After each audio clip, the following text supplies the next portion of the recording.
Hey guys, welcome back. So in this video we are going to look into outer join. So what do outer join mean? So outer join means that all the data flowing from both the tables will be included into the final table, regardless the data is null or whatever it is. Okay, if it is matching then it will come, if it is not matching still it will come. So you need to keep this in mind that this is a default join in Qlik view as well as Qlik Sense. Over to this example, I'm going to load this data and I'm going to show you into the model viewer.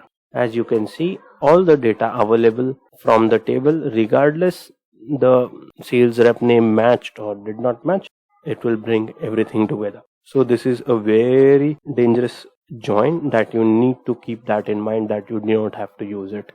Another way of using outer join is you just need to write join. So the default join in Qlik Sense is outer join. So if you just write in join, then it will do an outer join.